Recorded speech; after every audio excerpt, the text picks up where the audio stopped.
Hello students, here I am with a new lesson. Today we are going to discuss translation methods and techniques and why do we use them in the translation process. I am going to explain every one of them one by one.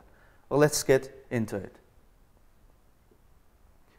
Okay, why I have chosen this topic for you? Because I wanted to explain you the methods and techniques and why they are used in the translation process and what's the importance of them. So let's get into it. First of all, these methods and techniques help us make better choices, and they improve the quality of translation, and they keep the meaning clear and natural, as well as they respect both source and target language, and they help us avoid common mistakes in translation process. So, translators make many decisions, and these choices are not random. They are based on method and technique. Okay, what's a method and what's a technique? Let's see them. Method is a general strategy which is used for the whole text at a text level, while technique is a practical tool that's used for specific sentences at word or sentence level. So, a method is the overall direction, while a technique is the small step along that direction. So, let's get into methods. So, what are the methods? Let's see them. There are 5 methods in the translation process. These are literal translation, free translation, faithful translation, communicative translation, and semantic translation. I will explain every one of them one by one. Let's get into it. Let's begin with literal translation. First of all, literal translation is also called word-for-word translation. And in the literal translation, the translator tries to keep the original structure as much as possible. And the main goal here is to stay close to the source text in both form and the meaning. But this method is used when the sentence is grammatically simple and the source and target languages have similar structures. Let's see in the examples. In the English example, we have the sun rises in the east. In Azerbaijani version, we have Güneş şərqdən doğur. Here in the example, you can see the sentence is short and clear, and this has the same structure in both languages. And in this case, literal translation works perfectly for both. But we should be careful that literal translation may sound unnatural for idioms or culturally specific phrases, and it is not suitable for creative or literary texts. Free translation. The free translation focuses on the meaning, not on the exact words, and the translator uses natural expressions in the target language. And the main goal here is to make the message sound clear, natural, and easy to understand. It's often used when literal translation would confuse the readers. And we use it when the original wording is idiomatic, cultural, or unnatural in the target language, and the flexibility is needed to deliver the message effectively. Let's see in the example. He's over the moon. O sevincinden uçur. As we know that in the English, to be over the moon means in Azerbaijan language, çok sevinmek, sevincinden göylere uçmak. And it's translated with a natural Azerbaijani equivalent to keep the emotional meaning. But here we also must be careful that too much freedom in the translation process may change the author's attention, and the main message should always stay the same. Faithful translation. The faithful translation is a method in which a translation that stays loyal to the original text's meaning and structure. And it's slightly more formal and sometimes unnatural but accurate. And the purpose of this faithful translation method is to reflect the author's original tone, style, and message, and to preserve the integrity of the source text. It's used when translating academic, legal, scientific or historical texts, and as well as the accuracy is more important than naturalness. Here in the example we can see, she made her voice heard. In Azerbaijan we say, o sesini duyurdu. The sentence is translated very closely, even if it sounds slightly unnatural. But the main focus here is to be precise and respectful to the original. But we should also be careful here that this method can sometimes result in rigid or awkward sentences, and it's not recommended for creative writing or marketing texts. Communicative translation. In communicative translation, a translation in which it is prioritized clarity and the reader's understanding. And here the message is adapted to be natural and effective in the target language. And the main goal here is to ensure the target audience easily understands the message, and the other goal is to produce a translation that feels native and fluent. It's used when translating instructions, advertisements, dialogues, or formal texts. And here the goal is to communicate the meaning clearly and not to copy structure. Here in the example, let's see the example. Keep off the grass. Otların üzerinde gezmek qadağandır. In English example, you can see that this is an instruction. And the original sentence shows an instruction, but in Azerbaijani version, the translation we used as a natural Azerbaijani warning, focusing on reader's impact. But we should be careful that important details from the original should not be lost, and we should avoid adding personal interpretation because these are instructions. Semantic translation. Semantic translation is a translation that focuses on both meaning and the artistic or emotional effect of the original. And it tries to preserve the author's tone, style, and nuance. And the goal here is to reflect the deeper meaning of the text while respecting its literary or stylistic form. And it balances accuracy with elegance. And translators use this method when translating poetry, literature, and expressive texts. And here, the author's tone, style, and imagery are important. Let's see in the examples. The whisper of the wind echoed through the valley. In Azerbaijani version we say, küləyin pıçıltısı vadide əks-səda verdi. You see that here the poetic tone and imagery are preserved. And instead of focusing only words, word for word, the translator conveys the atmosphere and emotional effect of the given sentence. But here the translators also should be careful while applying this method because semantic translation may require creative decisions. Why? Because it's mostly used in the translation of poetry, and it should still remain faithful to the original message. Okay, now we are done with the methods. So let's see what are the techniques which are applied in the translation process.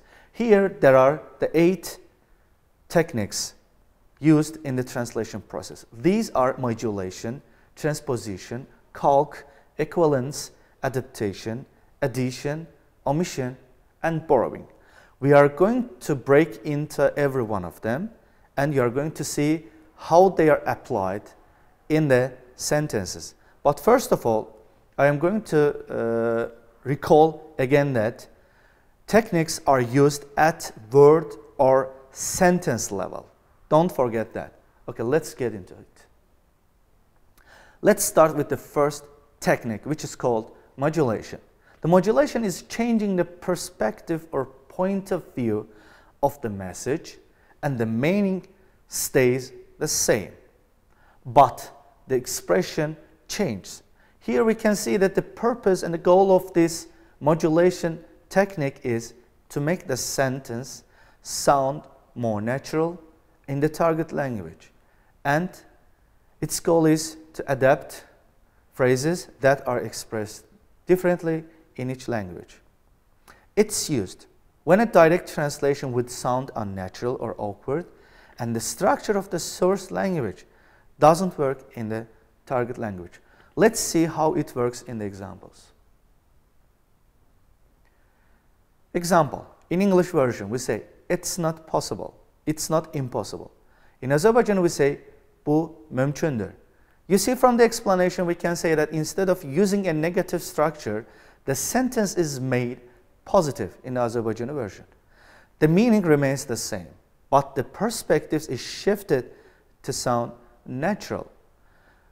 Again, we should be careful while applying all the techniques, because the modulation technique, the message conveyed should not be changed, only the way it's expressed, and we should avoid over-modulating and losing that tone. The second technique is called transposition. So what's the transposition? Transposition is changing the grammatical category of a word or phrase without changing its meaning. A noun may become a verb, or an adjective may become an adverb, and etc. But the main goal here is to make the sentence more natural in the target language and to follow grammar rules of the target language. This technique is used when the source and target languages use different grammatical structures, and the direct translation would sound unnatural or be grammatically incorrect. So let's see how it works in the examples. Okay, in English example, after his arrival, in Azerbaijan we say, o geldikten sonra. Arrival, a noun, becomes geldikten sonra, it's a verb. The meaning is preserved, but structure is adjusted, as you see in the examples. So we should be careful when the grammatical shift must still reflect the original idea, and we shouldn't overuse it in a technical or legal texts where exact forms matter. The third technique is calque. So what's a calque? Let's see the definition. Calque is a literal translation of a word or a phrase from the source language into the target language, and the structure is copied, but the words are translated individually. The main goal here is to introduce or preserve expressions from the source language, and it's often used for international terms or fixed expressions. So when we use calque, or when the translators use calque, let's see. Calque is used when the target language has no direct equivalent, but the same structure is acceptable, and the calque becomes commonly accepted in the target culture. So let's see the examples. Skyscraper. Azerbaijan language we can say göydelen, as well as it's in Turkish they say göydelen, gökdelen. Okay, in Azerbaijan language we say göydelen, but you see in the second example we have unsuccessful translation, which is shown in the example. Let's see that. He kicked the bucket. O vedreye tepiçle vurdu. Actually, the translation is not the same. It's an idiomatic expression, which means somebody dies. He kicked the bucket means he died. That's why it's unsuccessful translation, because it's idiom. It's an idiom. In the first example, the meaning and form match well, but in the second, the idiom is translated literally, causing confusion. literally means word for word. As you see, kick, tepişle vurmak, bucket, vedre. It's translated word for word. That's why the real original meaning behind the text is lost. So idioms cannot be translated in the calque method. So we should be careful when using calque, because calque is not suitable for idioms or culture-specific terms. And it's always considered if the result makes sense in the target language. The fourth technique is equivalence. So what's equivalence? Equivalence is used in a different expression in the target language that carries the same meaning and function. So it focuses on finding natural, culturally appropriate equivalence. So when using this technique, the main purpose is to preserve, to protect the same effect, tone, and the message of the sentence, and especially this technique is useful for idioms, proverbs, slogans, or jokes. So as you see in our previous technique, calque technique, as you see that we cannot use calque technique, or we cannot apply calque technique to the translation of idiomatic expressions, but equivalence, yes, we can apply this technique to the translation of idioms, proverbs, slogans, or jokes. This technique is used when a literal translation would not be understood and natural, culturally familiar expression is needed. Okay, let's see in the example. Like father, like son. In Azerbaijan translation we see ot çöçüste biter. And here from the explanation we can see that Azerbaijani version has the same meaning and emotional effect. And the structure and wording are different, but the message is equal. You see, for example, in the English version, you cannot see the whole sentence because it is structurally different from the Azerbaijani language. But you see, in Azerbaijani language, the translation is perfectly matches to the English variant. That's why we say that the wording are different. It means the words are different from the translation, but the message is conveyed correctly. But we should be careful. The equivalent must match both meaning and function, and we should avoid choosing expressions that may sound unnatural or outdated. Let's go to the next technique, which is called adaptation. So adaptation, we can give a simple definition for the adaptation like this. Adaptation is replacing a cultural element from the source text with one that is more familiar, appropriate in the target culture. It's also known as cultural substitution. I guess you know that substitution means to replace. Okay, but the main goal here is here to ensure the message is understood and accepted by the target audience, and to avoid confusion caused by cultural differences. So when this technique is used when the source culture reference has no equivalent in the target culture. I'm repeating again because we should focus on this. The source culture reference has no equivalent in the target language. It means has no the same variant in the target language. And the goal is to create the same emotional or cultural impact. Let's see in the example how it is applied. Example, he wore a Santa costume to the Christmas party. So in Azerbaycan language we say that o yeni il şenliğine Şaxta Baba kıyafəsində getmişdi. You say that Santa is changed to Şaxta Baba to match local culture, because in Azerbaijan language we don't have the word Santa. In Azerbaijan, the meaning is adapted to a similar cultural context to keep the emotional meaning. That's why the word Santa is replaced or substituted with the word Shakhta Baba in order to keep the emotional meaning of the sentence. But we should be careful while applying this technique because we cannot change the message too much or we can lose the original meaning. We can use adaptation only when it truly helps understanding. So it means that from here we can understand that too much use of adaptation may cause losing the original meaning. Let's get into the next technique.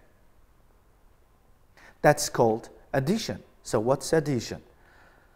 Addition is a technique in which we add extra information to make the meaning clearer in the target language, and the added content helps the reader understand cultural or contextual details. Why? Because the purpose of this technique in the translation process is to explain unfamiliar words, concepts, or cultural references, and to maintain clarity and avoid confusion.